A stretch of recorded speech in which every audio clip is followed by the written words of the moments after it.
just kick this off right now with our next presentation, creating a projection system. I'm going to bring in Ron Shandler. Ron, thank you so much for being here, man. A legend. Good to have you. You're on mute, by the way. You might want to take off the mute button at the bottom. There it is. Sorry there about you go. that. Yeah. Aren't legends supposed to be dead, though? I mean, no, living legend. Living legends. Living legend. Okay. Love it. By the way, I love the piano behind you. Yeah, you have to take a break every once in a while and do some things that you enjoy other than baseball. I have other interests, so yeah. Hey, I play guitar. I used to play some piano, so I love it. I think that's very fantastic. good. I mean, you just saw Chris Towers, all of his guitars as well. Mm-hmm. So good stuff. But yeah, really looking forward to this panel. I'm happy to have you host, and obviously, of course, yourself. And this should be really fun. So thanks for being here. Thanks for having me. And we have Ariel Cohen here with ATC. Look at that background. Of course it is. And love the mic. We were talking about it before. That's clearly what I'm going to be saying this entire time. But yeah, Ariel Cohen, great to have you here. Thanks so much for having me, Nick. Really honored to be part of this once again. Oh, absolutely. And it's good to have you also right at the beginning as well, kicking this off. And it was really fun being on the Beat the Shit podcast. If you guys haven't listened to that, I was on that last week with Ariel and Rain, and that was a fantastic time. So yeah, thanks for being here. Obviously, great to have you here in this projection discussion. Yeah, thanks. Next up is Rudy Gamble. How you doing, Rudy? You're on mute as well. You gotta hit the unmute button at the bottom. Sorry. Yep. It's all good. Good here. Great to have you here, man. Yeah, we're just at the tail end of a cold stretch here in Texas. So representing, trying to stay warm. Right? Oh, man. I'm like, I closed my window and everything. I've got my radiator. Hopefully it won't just, explode as it always does in a Brooklyn apartment. But no, really awesome having you here, of course. So you guys know Rudy Gamble from Razzball and amazing projections you guys do over there, too. So it's really cool having you here for this. Thanks for having. And the aforementioned Derek Carty. Welcome, Derek. Hey, thanks for having me on. I think this should be a lot of fun. No, absolutely. Of course, Derek last year in PitchCon debuted the Bat X. We're all really excited for another update. I'm sure coming soon with that too. And really looking forward to hearing you dissect it more in this panel. Yeah, I'm pretty pumped. So I'm going to let you guys go and do it. Thanks so much for being a part of this. And yeah, can't wait. Okay, here we are. Thanks, guys. It's great to have you doing this stuff, and I'm happy to moderate this. For those watching along, we kind of got together a few days ago and put together a brief outline of the topics that we're going to cover. We got quite a bit of ground to cover, basically falling into four categories: components of projection systems, the question of accuracy, which is something that I've always grappled with, some limitations and questions about projecting, and some fantasy applications. So I'm just going to start briefly, given that I am the dinosaur of the group. I've been doing projections since the Mesozoic era. And it's hard to believe that when rotisserie baseball first started in the 1980s, there were no projections. We played this game without projections for nearly a decade. We didn't feel like there was a need for projections. And it wasn't until 1988 that Alex Patton said, well, we need to know what these players are worth when we're bidding on them in our auction. So I have to attach some sort of value to what these players are going to do. And he came out with his dollar values and his valuation system so we can attach some sort of value to these players, but he still wasn't doing projections. I was going through my library back there trying to find some early notations about when we actually started doing projections, and I found a very interesting passage I want to read quickly from the 1990 John Benson baseball analyst, and he was one of the leading analysts throughout the 1990s, and this was his approach to projections and how he did it back in 1990. Based on firmly established 3-year numbers, the Cleveland Indians can expect over 3,000 at-bats from their outfielders in 1990. Jim Traber is due for a comeback, and Joey Meyer is at the age where he should finally make a real contribution to the Brewers. After spending the last several weeks moving little magnets around a huge visual board on the wall of my office and figuring out who is going to play, the subject of trend-forward forecasting is about the farthest from my mind, and I really don't give a crap. Illuminating. And that's kind of where we were back then. And it wasn't until probably 1992, 93 when we started taking rudimentary efforts to do projections. Even Bill James, who you think would have been at the forefront of all this, he would have nothing to do with doing projections. And he was actually forced by John Dewan from Stats Inc. when he was publishing his books in the early 90s to include projections, even though he knew that he couldn't vouch for their accuracy at all. So then we move forward to the late 1990s, and Tom Tango starts talking about this thing called the Marcel Method, which was just a real rudimentary means by which to doing a trend analysis, doing multiple years, a simple regression, and an adjustment for age. So that was like a major leap forward. And really, in truth, it was a big leap forward because it was our first real effort to taking a scientific approach to this whole genre. So so that really was the beginnings of it. But now I think all three of us kind of approach this process looking at three different elements. We look at player skills, playing time, and the context in which these players play. So let's kind of take a look one by one at each of those, and if each of you can talk about how you approach. Let's first look at player skills. When you're doing your own systems, how do you approach looking at player skills?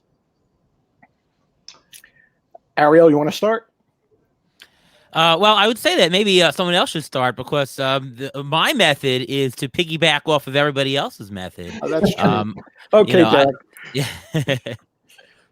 Derek, well, I'm one of the guys he's piggybacking off of, so I'll talk about it a little bit because skills are the main thing that I want to project personally. Like that's the thing that I care the most about. That's the thing that everything I do is geared more towards.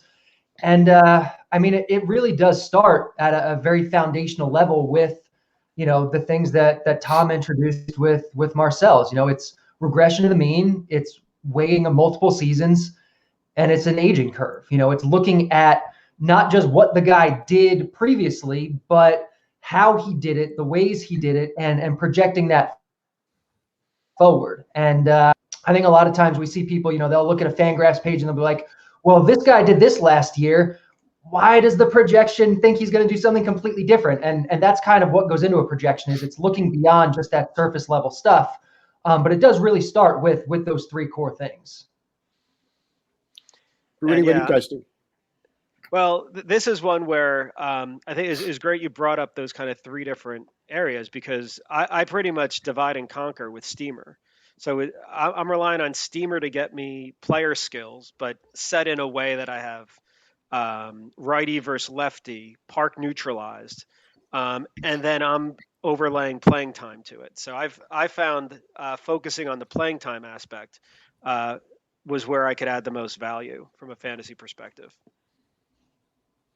With the Baseball Forecaster and at Baseball HQ, really we start with the basic Marcel multi-year average. We actually use a 5-year average in the Forecaster, and needless to say, those years very early on don't have nearly as much a weight as the most recent years. And for first-year players, we actually split the most recent year into first half, second half, because we feel that there's often some type of adjustment made after they've been through the league the first time. So if there's any change in underlying skills in the second half, we want to make sure we note that and weight it a little bit heavier. And once we do that general computer calculation, then we go in player by player and we say, okay, let's pick apart little elements of the skill here. If we see a rising trend in a fly ball rate and a rising trend in hard hit rate, we might give him a few extra home runs. It's that type of thing, looking for those individual component skills and seeing where they might take that player. But it's not a precise process. It's for us anyway. And for me, I don't look at it as a precise process. It's sort of like giving us a general idea of the tendencies of what direction these player skills are going to go with. Right. So Ariel, now what do you do with all this when you accumulate it? Yeah. So I piggyback off of what everybody else does. everybody else who have made a fantastic projection model.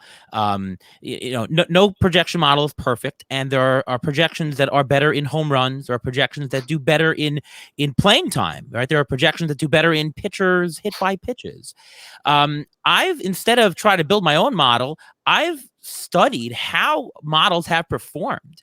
And you can see with regular success, some models do better in certain categories, as I just said. And the trick for me is it's an experience analysis. I'm taking observations of how they performed against how they projected against how they performed.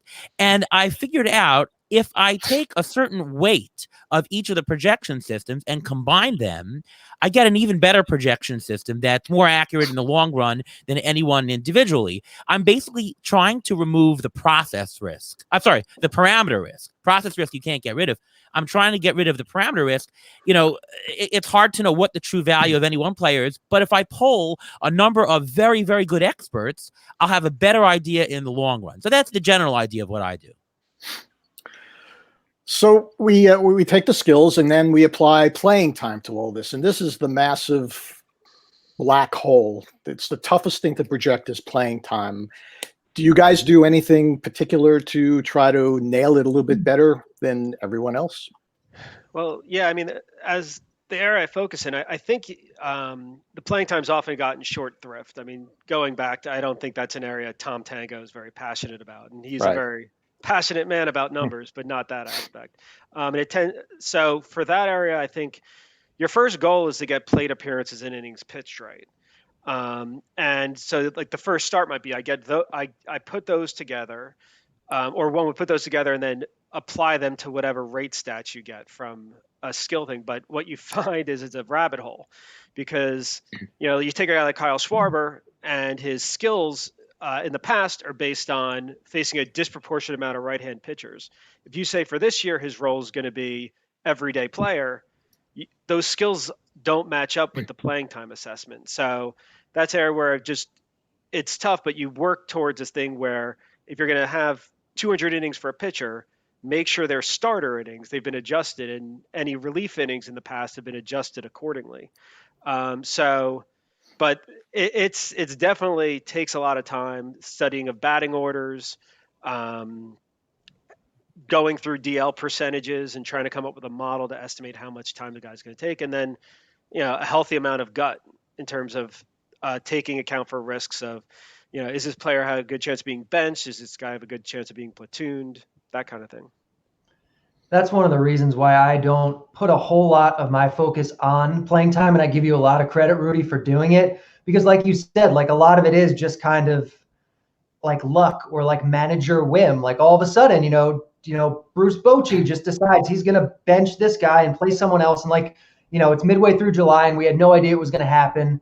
And that's something that is true of any kind of projection. Like we never know for sure what is going to happen, but especially with playing time, like there is that very heavy manual component that you need if you are going to have any sort of accuracy with it. And it's just not something that can be quantified as well as rate stats can be. So people like you who can do that, that definitely adds a lot of value, I feel like. Yeah, it's definitely. Sorry, go ahead, Ariel. No, go ahead. No, I'd say, it is.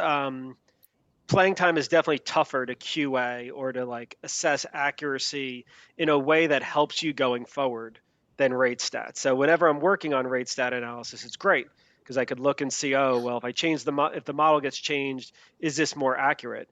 But with something like rates, if you find, like it's hard to apply it going forward. So, you were too bullish on this player last year. Doesn't really carry over well to this year. It's a whole new set of assumptions. So yeah, there's probably however much art you think is in the skill thing.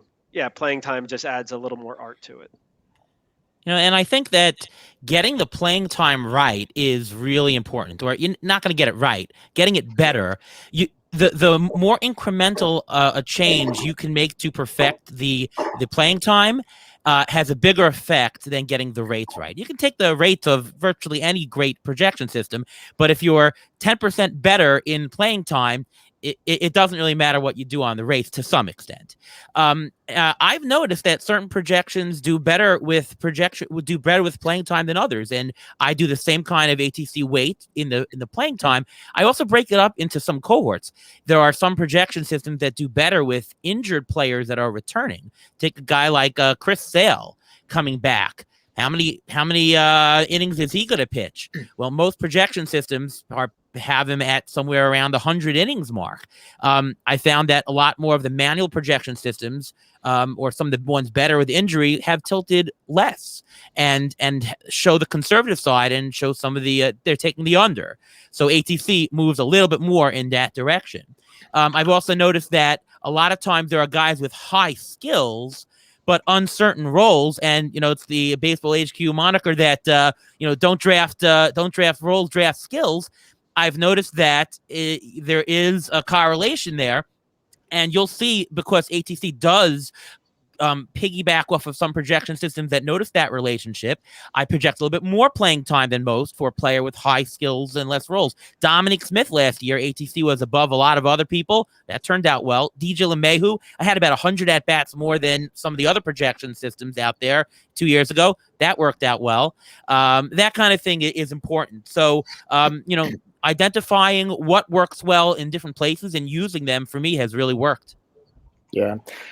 When I developed the broad assessment balance sheet, the BABS, I looked at playing time and I was like, this is just really impossible to really do. So I just separated players into buckets: full timers, mid timers, part timers, and no timers, which included just a very wide range. So full timers are basically anything under like 450 plate appearances, because yes, someone might get 600 plate appearances, but the odds are about 50% he's going to lose some time to the injured list at some point. So there's so much variability within it. So my approach was, let's just keep it really broad, and we'll do the best we can with it. That's really all we can do.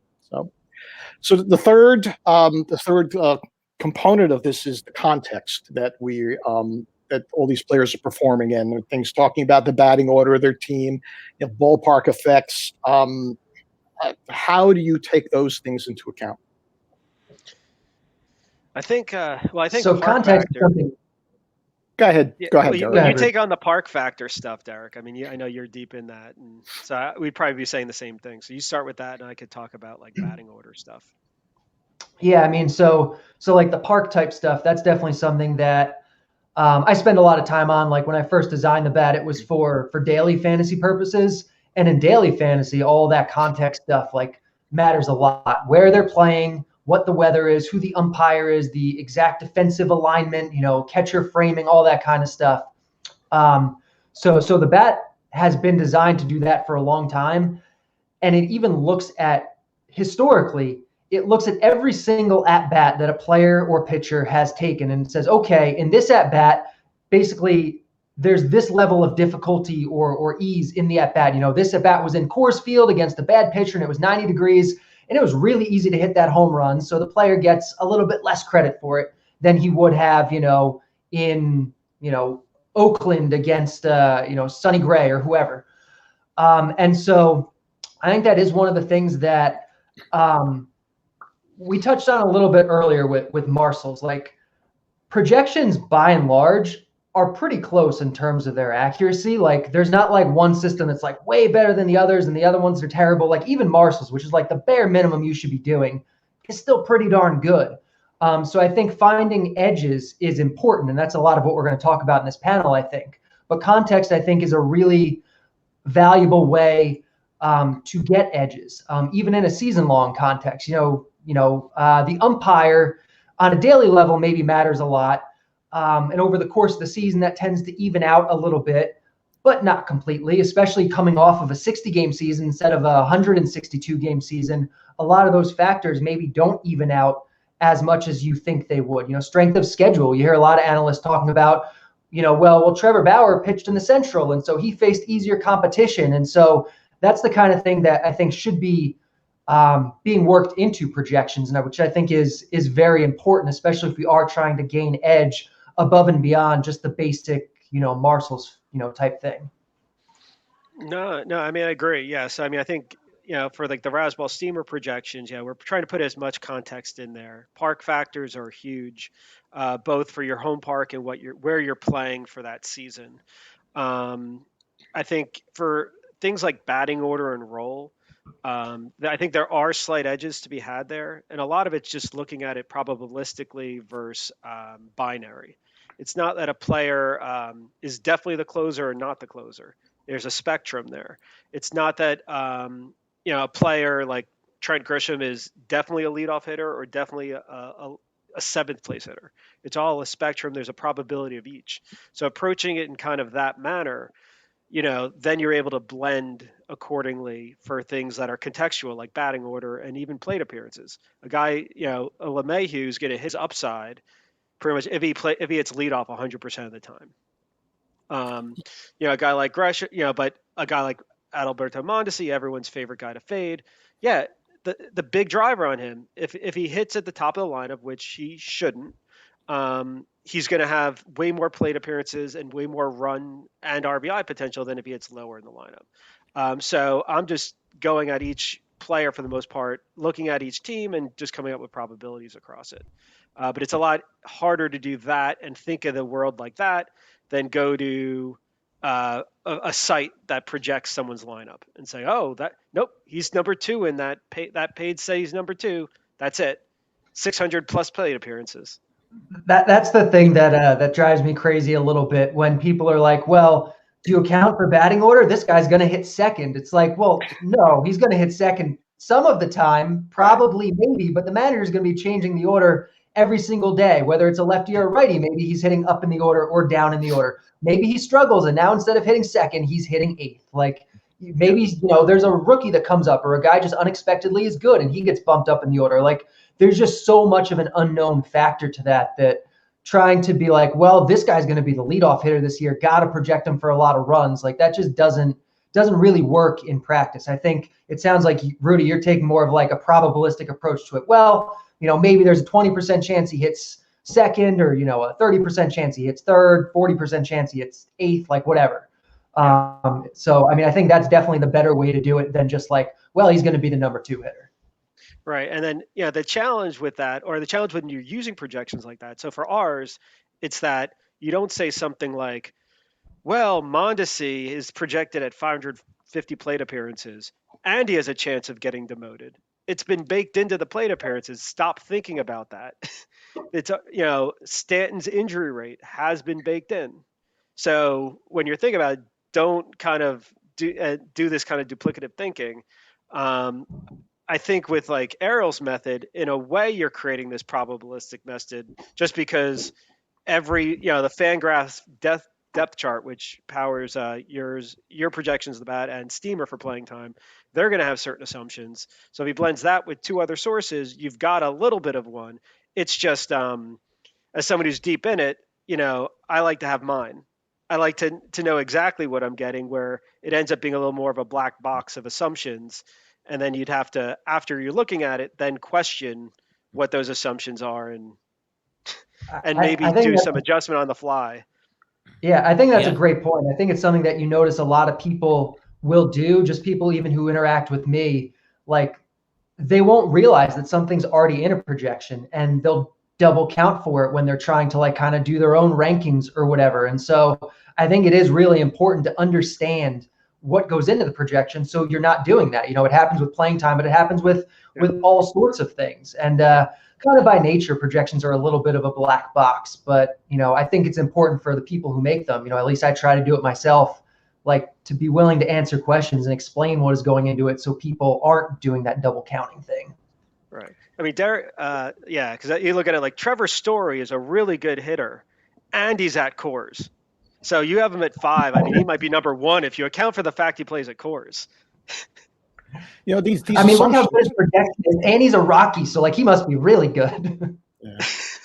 These assumptions that we make, you brought up Giancarlo Stanton, so it's already baked into his projections that we know there's a certain injury discount.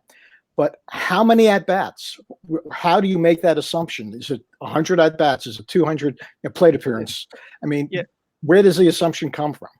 So I have like a model that's estimating DL percentage based on last 2 years. I think Rob Arthur had done some analysis that's quite similar. Jeff Zimmerman has done it. He's done analysis on everything, but that's one of the things. So I've got like a model that's starting with understanding kind of somewhat what those injuries were. I'll manually override for cases where I know a guy's injured coming in. I might delay his start accordingly. So you just, for Stanton, I'll admit this year I kind of just nudged it up more because, just so I didn't have, so if he became toward top of the rankings at a certain part in my draft, I could still pull the trigger. It's like, okay, I already accounted for a little extra. I just want to be as zen-like during a draft and not in that, adrenaline rush. Oh, I'm factoring in 42 variables for this pick because I don't think that's healthy. So yeah, you do as much as you can. And then I think in your pre-draft prep, if a guy's just off your board, that's fine. There's enough players. So it's just feeling good about all those assumptions and just making the decision simpler during a draft, I think is really key. So let's talk a little bit about accuracy. I mean, the underlying goal of this entire process is to create the most, quote unquote, accurate projections. But I've always had a problem figuring out what does accuracy mean. When somebody says my projections are 70% accurate, does that mean 70% of the players are within a certain level of accuracy, or does that means each statistic is within 70% of what I projected them to do? And on top of that all, if I say a player is going to hit 10 home runs and he hits only 5, but he hits 15 more doubles, I mean, there's so many gray areas with this whole. How do you guys deal with that? What is your definition of accuracy? Yeah, so in the purest sense, accurate is, as a statistical term, means what is projected and the error or the residual between what is the actual. Projected to actual, and there's some difference between the two. And of course, there's so many statistical measures. You can do a chi-square test, the maximum test, right? There's so many different ways that you can think about with doing it.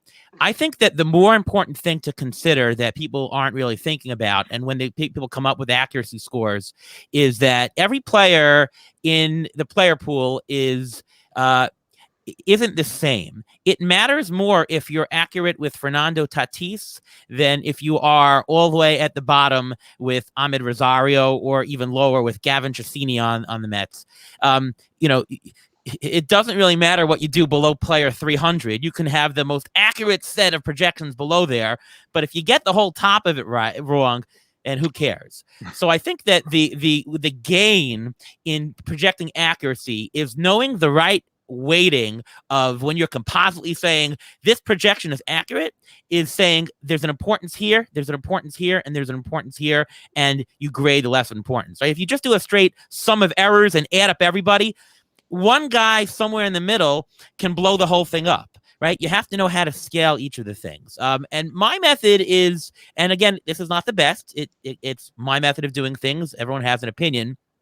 Is I do the test of game theory in my projection accuracy that I do every single year.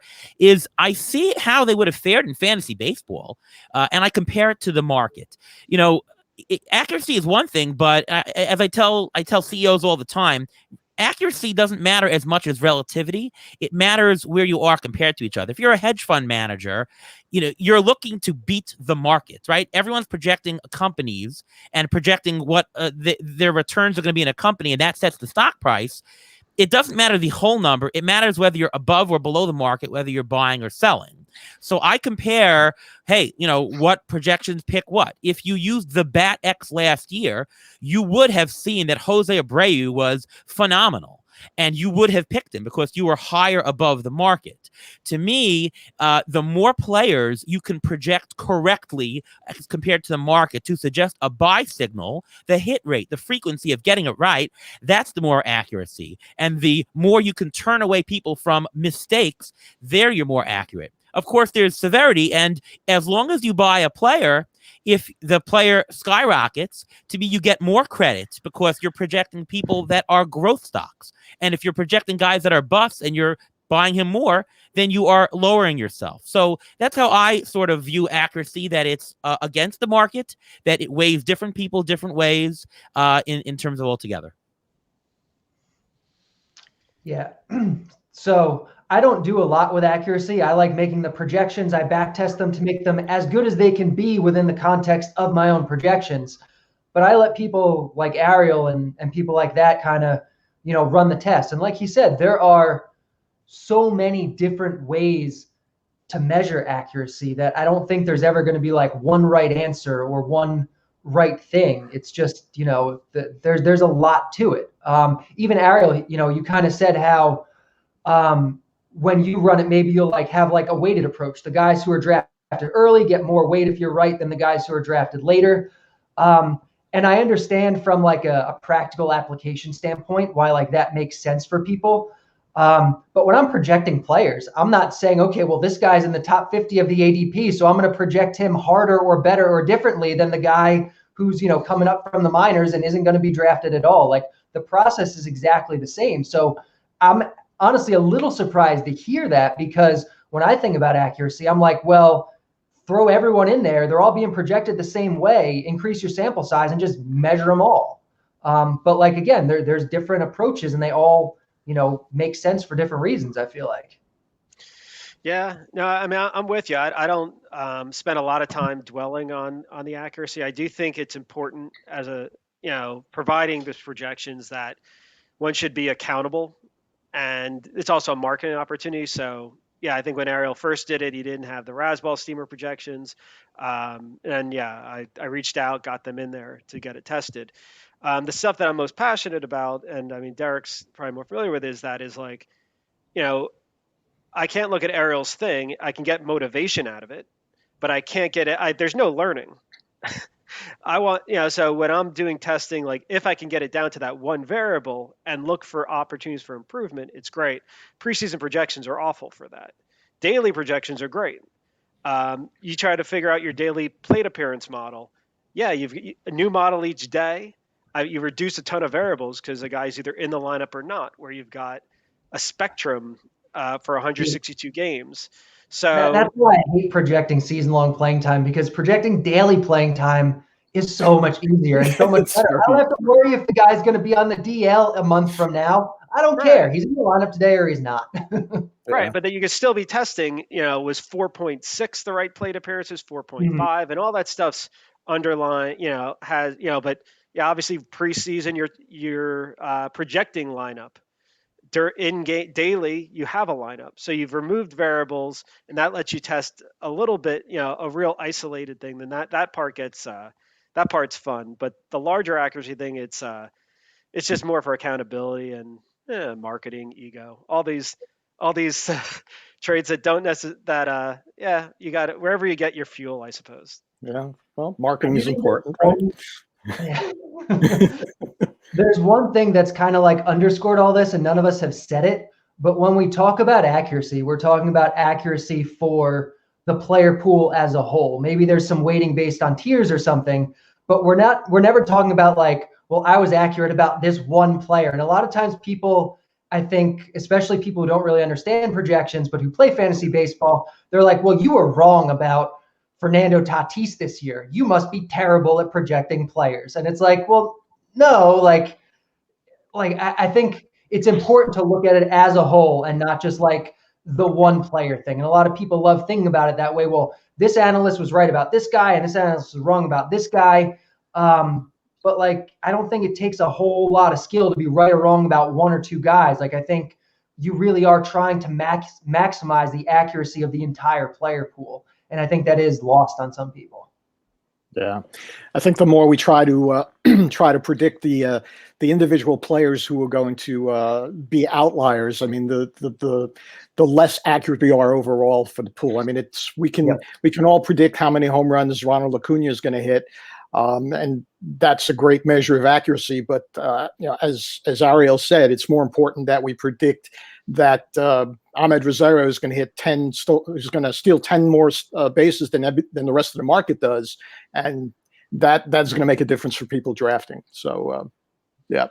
So is there any way for us to improve the process here? I mean, the whole goal of creating these intricate models that we've done is to try to get, close to this holy grail of we'll call 100% accuracy, or the most accurate projections we can develop.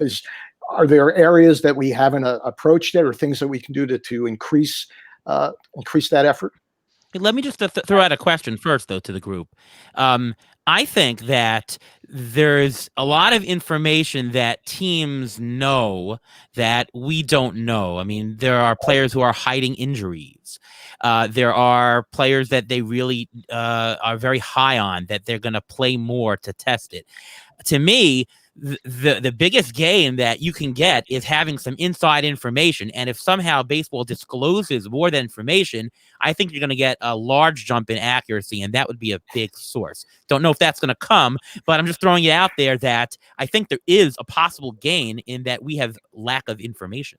Yeah. Oh, that's huge. I mean, we can only base projections on information that we know. If we don't know it, we can't do anything about it. But there are plenty of unknown variables. And as time goes on, from the time that Ron was talking about at the beginning, when there were no projections, to now, we have gained more information. We have gained more technology and more of a means of creating projections. We have all this great StatCast data now. So last year, I mean, really, I think the original question was like, how do we improve projections? Is there anything we can do? And what we do is we come up with theories. We say, okay, well, I think this could be a thing, or, hey, we have this new data. Why don't I test it and see if this makes it better? And I think that's what anyone who creates projections should be doing. They should be constantly going back and testing theories and back testing, and especially when new data comes out, using that to try to improve our models.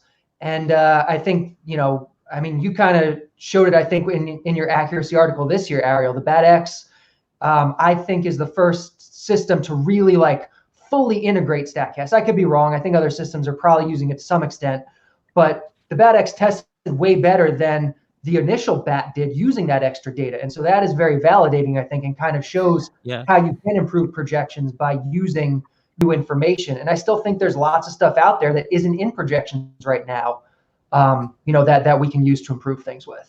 Yeah, my point there is that it's not about coming up with a thought, let's make a new statistic of pitches per this.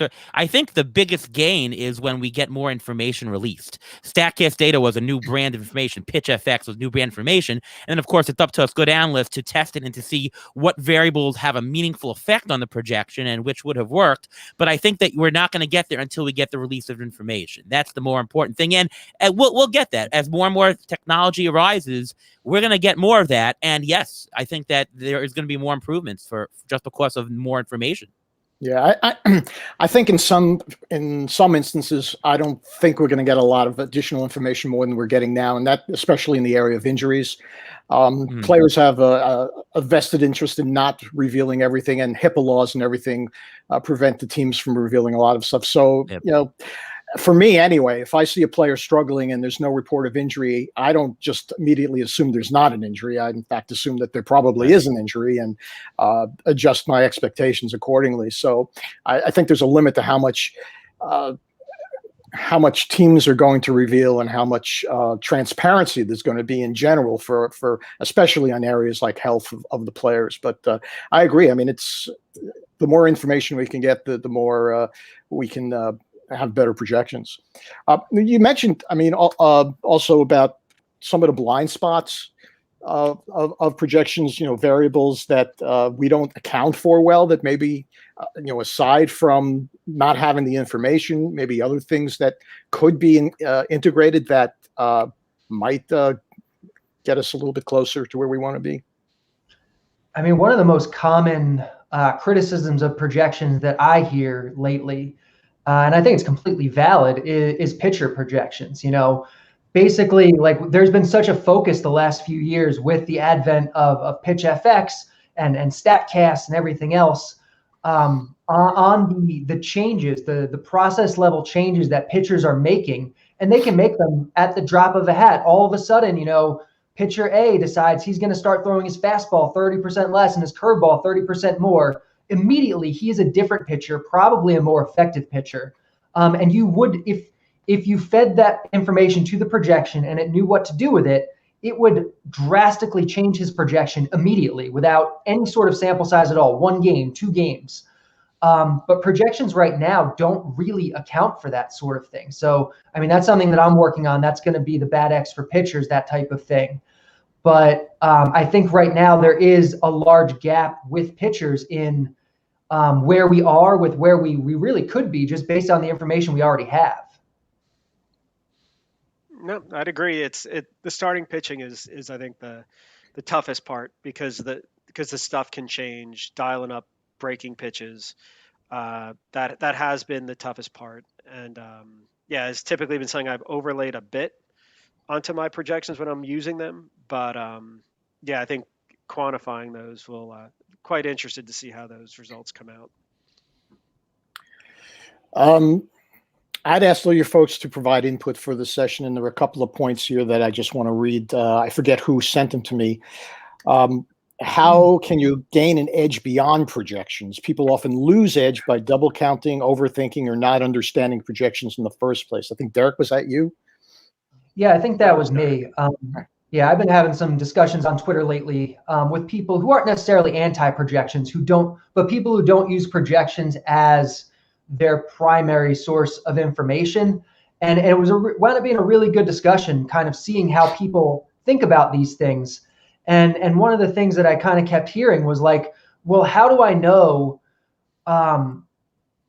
what I'm how do I know what's going into the projection so I can try to find edge beyond that? Because there are things that you can find edge. We just talked about pitchers. Like right now, the bat, I don't think Steamer, I don't think any of these systems, if the pitcher, all of a sudden his spin rate is up or his movement is up or, like he's using his curveball more, like I don't think that's in projections. And so you can definitely find edges like that. And I think you can wind up probably being a little bit more accurate than projections for specific guys that really are outliers in that regard.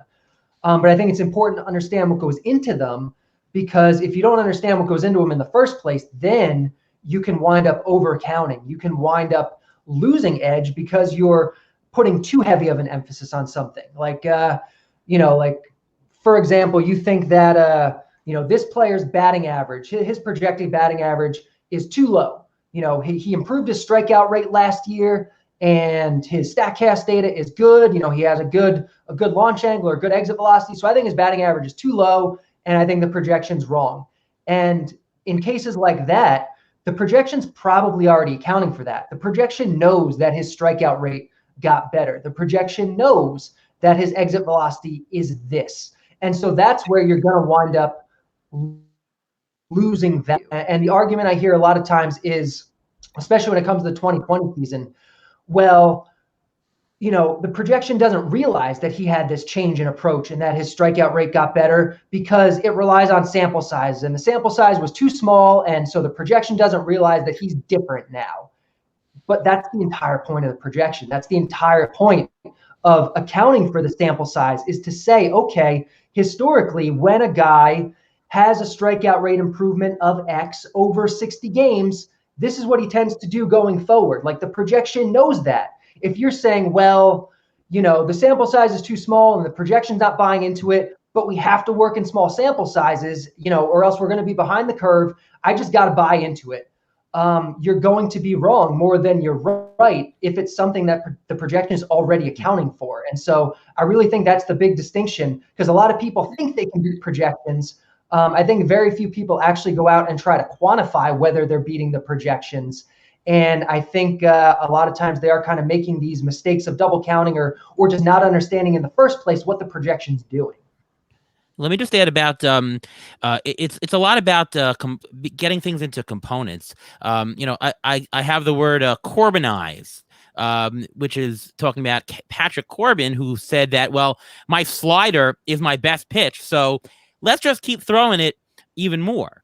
If you're able to quantify projections and quantify how a pitcher's success into maybe the pitch type, the fastball, the slider, the curve, and changeup, and you have if you have enough credibility, enough sample size to make them credible, then if you recognize very quickly in season or the last month of the previous season that there's a change in the pitch mix, you can very quickly adjust your projections and get more accurate ahead of everybody else. Like if you notice the first week of the season, well, this guy is not throwing the 2-seam, he's throwing a 4-seam a lot more, and you had pitch values for every single pitch, well, snap, you got a very, very new projection very quickly. I think the blind spots or the toughness of responding to new changes quickly. And if you build models that are robust to make things in terms of components, where you can just change the percentage of events that happen, like the pitches, that's the biggest gain that you can get. Well, we've got about 15 minutes left. Let's shift gears a little bit and start talking about the application of our projections to playing fantasy baseball, and how do we convert a statistical line that we're projecting for a player into how we're going to rank these players. How do you guys do that? I mean, I find that starting with, so I spend a lot of the time in January getting the projections right, getting all my assumptions baked into them, and then starting with a clean slate, just getting those. I'm obviously running through an engine to determine value for, let's say, 15-team mixed, overlaying that with ADP, and then seeing where I am versus the market. And only then, getting into my preferences and maybe slight biases towards how I like constructing a team. I think the challenge with a lot is that a lot of people like to start kind of with their own preferences and biases and building these rankings. And when you do that, there's a certain cementing of those opinions that happen early on, and it gets really tough to adjust and keep them fresh as the assumptions change. And it becomes this really taxing thing of, oh, do I move this guy from 200 to 140? And that part feels really pedantic to me. So I prefer to have basically the rankings completely dynamic. I focus on the few things, values will change. And then I've got overlaid on top of that is I'm working on, these are the players I like, these are the players I think I'll be able to get, maximize my value, but not, so the projections are kind of like that, the foundation for it, but by no means the end product. It doesn't have to be fait accompli that, well, the projections said that Miggy Cabrera might come back and hit 300. I don't have to take him in the 18th round. I'm okay with that. But I'd rather start there than start with, something else where maybe players are getting buried because of, some January bias. I'm mad because 2 years ago a guy cost me a league. Yeah, so if I had to have 2 bits of information going into any draft, it would be some auction value of my own and a market value. Like that's the 2 bits of information. And the market one is the more difficult one, right? Because how do I know what somebody else is going to do? Well, there's ADP and there's ways to think about that, and we do the best we can. But in terms of our values, I use, like an auction calculator to come up with the basic dollar values. I use a Z-score method. You can argue SGP is better, whatever it is, you come up with a number. Now, what I do on top of that is I risk adjust. So I came out this year with the ATC projections. Not only do I have a number, here's the average projection, but here is some of the parameter risks surrounding it. Some players' projections are all over the place. For some projections, they're really tight. Some projections have a skew where there is one outlier projection up that's taking the average up, but there are more projections that are down. So maybe there's a downside to the player. And I try to incorporate some of that information and adjusting the price. Maybe I'll take $1 or $2 off a player, $1 or $2 added to a player if he's less risky. I've done a study that shows that for players that are on the more expensive side to mid-range, the more variable players have done worse on average in the past. So you might want to caution yourself. So risk adjusting, to me, it's about making a bid. And there's imperfection. It's about adjusting for the risk. And I like a hard dollar. So I will actually do the math and say, well, if I think Pete Alonso is a $20 player, the projections are pretty tight. I'm going to add $2 and I'm willing to go to $22. Whereas Vladimir Guerrero Jr., for example, who has basically the same ATC projected value of $20, he's more variable, projections are more all over the place. I'm going to deduct a dollar or two. And so I'm going to now rank Alonso a little bit higher because he's just a little bit less of a risk. And at the same price, I'd rather go for the less risky one. Yeah, I mean, I think how one views projections and rankings are a good reflection of their fantasy baseball philosophy, their priorities, their personality. So, like, I, I mean, given Ariel's profession and his aggregation, risk mitigation, yes, totally see it. Um, for me, it's a lower priority. I really want to make sure I've got the right bit of upside and balance in my rankings. I see it from a DFS terms. We're playing GPP versus a cash game. We're trying to beat 14 other teams in a 15-team league. So for me, maybe it gets to a case of better quantifying a player's upside is more valuable to me than understanding what his inherent risk is. I'm willing to embrace a little bit of that variance because I know I've got to beat 14 other players. And that's not even assuming if I'm in a main event where I'm worried about, finishing first overall. So I could see how using multiple sources helps mitigate risk, and it kind of fits a whole path. For me, using one source, keeping it pure, knowing I've got pure alignment on things like playing time and batting order and role and things like that.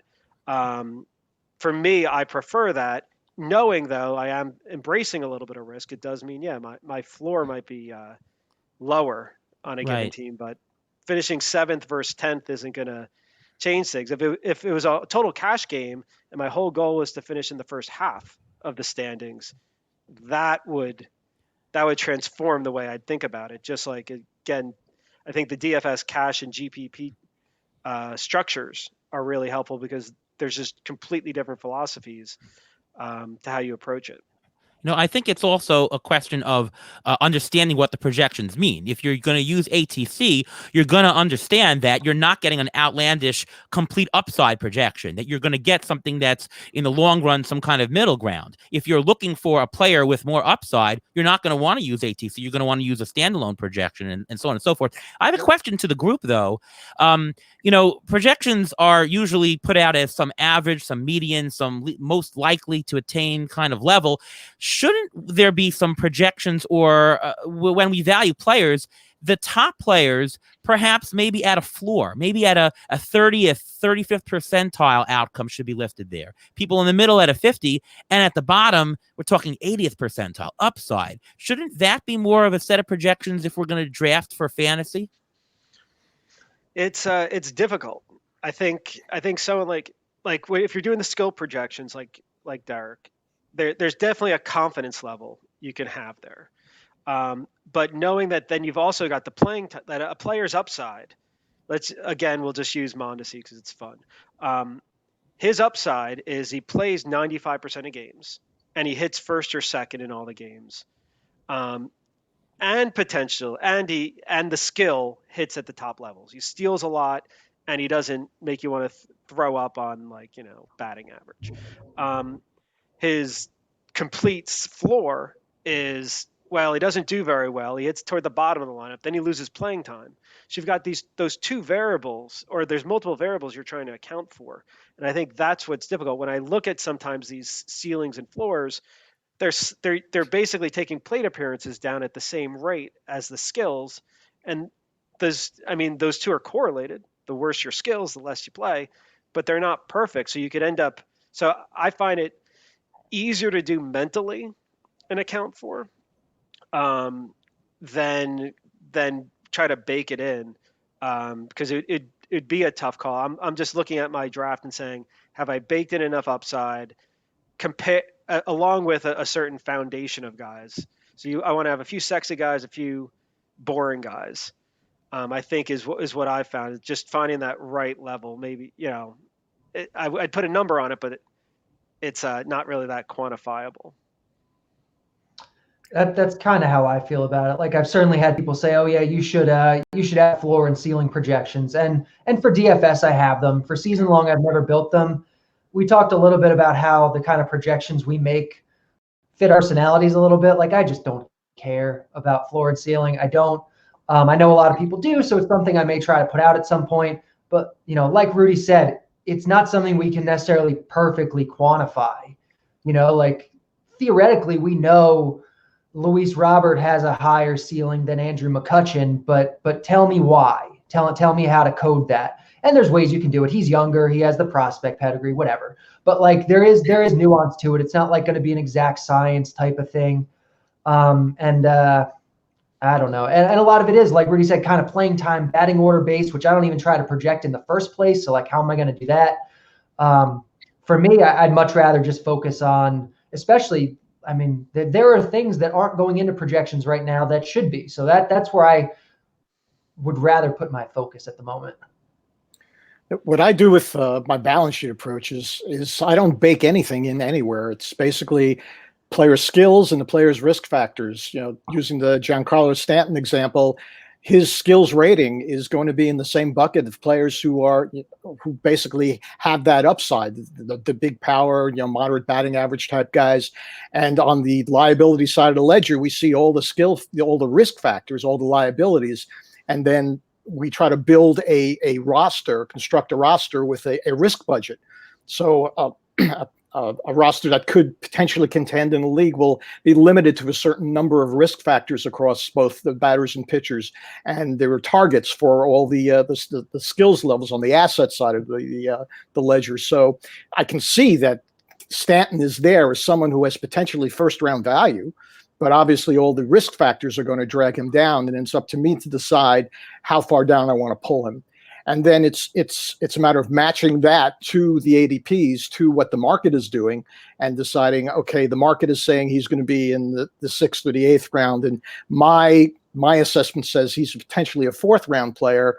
So I know I can possibly slot him into a 6th or 7th round and probably get him there, that type of thing. So no, and I think that I like that thinking, and I think, yeah, I mean, I think I do that probably a little more informally because I bake it in and then doing it. And I think some of the challenge and what I've kind of worked toward, and I kind of wrote up last year and regurgitating it this year, is think about, well, how does that fit with your in-season manager?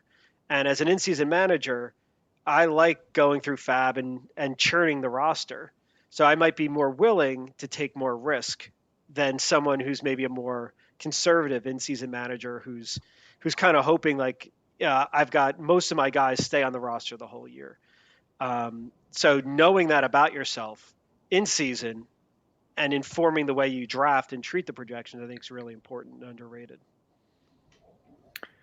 With just a few minutes left, do you guys have any players in particular who you're having a tough time projecting this year, who are just complete head scratches? We've mentioned a few, but any others that you're just looking at and thinking, who the hell knows? I mean, literally every rookie. That's the case in general oftentimes. And this year, we're coming off this weird season where some of them didn't play at all. Some of them played at alternate sites at varying levels. We have no data on it regardless. So good luck projecting rookies this year, everybody. Yeah. It's amazing. The Marcel projection system, we talked about at the very top. What their idea is on projecting rookies? League average. League average. Was it 20th%? Was it 20th percentile? Yeah. Something. Right. Something That's like it. that. Everyone's the same. And believe it or not, just doing that is not a bad projection, right? It's crazy, but that is one way to just settle the score. Is just, here's a guy. And by the way, that's why I personally don't like picking on my team's rookies, prospects, and ATC does not show them favorably. There's got to be some major things above what a projection model would do to really nudge them. Otherwise, the base projection says rookies, prospects, they're just, plain.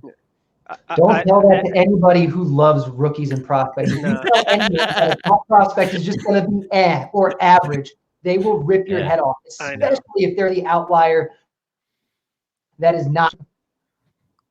Yeah. Oh, for sure. I'll put the big. I'm pretty similar, but the big asterisk is guys with speed, because you got to be young to run. No, I wouldn't project any of you guys. Maybe Derek, I'd give 10 stolen bases too. But if you're gonna have to gamble somewhere with speed. Luis Robert was one last year. Acuna a couple years ago. I definitely took a ton of him. This year, there's actually it's pretty rough. I think I got Arizarena and Jimenez in the labor draft on Tuesday. Yeah, I feel super confident on those projections, super duper confident. But you're gonna have to bet on something. And yeah, betting on a 30-year-old to run is its own major risk itself. Your name is Rudy Gamble. You should be gambling everything, right? Hey guys, I got to cut you off, unfortunately. This was such an amazing panel. Really, thank you so much. I just want to let it be known that I side with Ron on this because he does acronyms, and I got to get behind those. Okay? Definitely the way to do it. I named way. mine. I named mine Darwinism. And it does fit. I don't remember. In-season manager is the ism, and D is drafting. But I'd drafting a roster with in-season, something like that. It fits to Darwinism. So I dare anyone to find an acronym longer in the fantasy world than mine. There you go. Love it. Guys, this was a fantastic panel. I know I'll be referencing it in the future. By the way, guys, every one of these panels are going to be on YouTube next week on our channel. So definitely check that out. If you miss any of these, I'll be referencing it a lot. But really, Ron, Ariel, Derek, Rudy, thank you so much for being a part of this. This was fantastic. It's my pleasure. Thanks for having us. Thanks for having us. Yeah. Take care, guys. Great.